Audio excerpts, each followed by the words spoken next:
Hey everyone, it's Troy Jackson with this week's Weekly Update. This week I presented a bill in Judiciary Committee, LD 1596, that was to create an Aroostook Drug Court. Now this is an issue, the opioid epidemic, that has obviously affected everyone across the state, everyone across this country. Obviously in Aroostook County, we're seeing this more and more. I mean, I don't know how many people I've talked to about this real crisis. And to be really blunt, I don't know that I've seen it to the extent, well, I know for a fact I haven't seen it to the extent that some of you have. I mean, what you're dealing with is incredible. And the idea was to create this drug court. We've seen it work in a number of other counties across the state.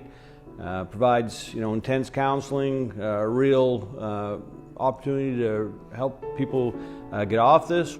We had members of law enforcement, we had DA Collins, we had the recovery houses network come out and testify in support of it. And here's an opportunity for work, treatment, and accountability. It's a win-win all the way around for everybody. When you talk to the law enforcement, they'll tell you that these drug treatment courts are a good way to have low-level people that have committed crimes get off of opioids and have a path to recovery, and it stops recidivism, which obviously we want to make sure of too. And we need to do more than just throw people in jail. We need to have opportunities like this for people to get help and recover from what is a devastating addiction that I don't think, unless you've gone through that, you understand what a big deal it is for people. Now what we got to do is get the committee to support it and get the legislature to vote on it. And that's where, really going to need your help to, reach out and talk to the committee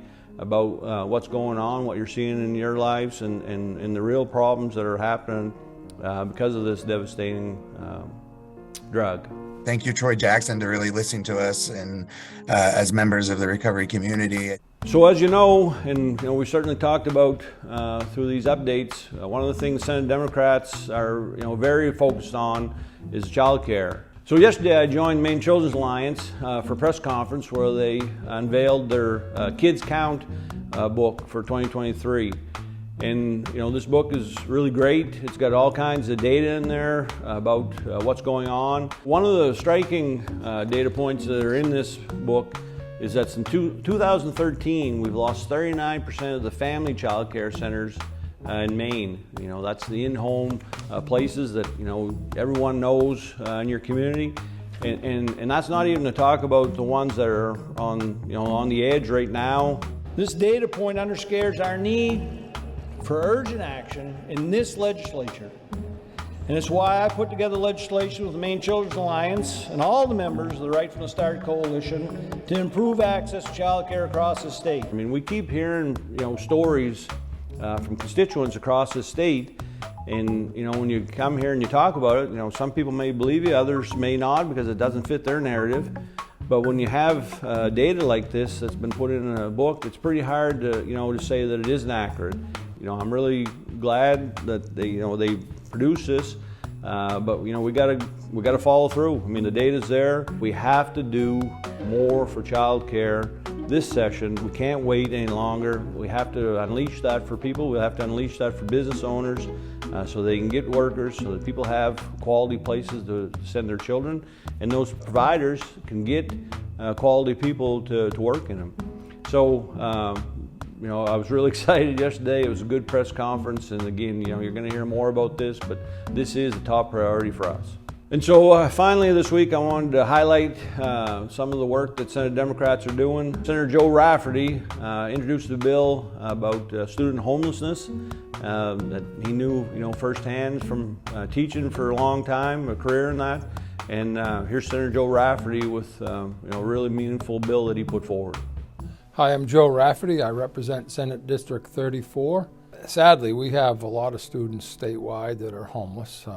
What I have found and seen is that it often leads to extended absenteeism is high with some of these kids. It's just difficult for a kid to not have the comfort or work from the comfort of their own home. I worked with a few students this year, and right now I'm still working with a family that's kind of ongoing in terms of their homelessness situation. I have a mom and 2 daughters that just over this weekend moved into their second hotel stay, and we're fortunate they even have that roof over their head. It's been difficult for them.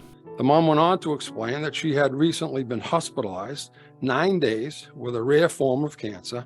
Sometime before that, her boss called an emergency staff meeting and announced that the business was closing. If this bill passes, it will provide a sum of money that is going to ultimately replace some federal funds that will disappear in September of 2024. I think that the reality is, for most of us, is we are one incident away from being in trouble ourselves financially, typically, and that could happen any second. Somebody's in trouble. I have the instinct to reach out and help. I think most people have that mindset, and I think this is a way of doing that. And if we can avoid, for a simple $3 million over 2 years, if that can keep 100, 200, 300 families from becoming homeless, I think it's money well spent. And so that's the weekly update here at Augusta. Take care. Look forward to seeing you next week, and be well out there.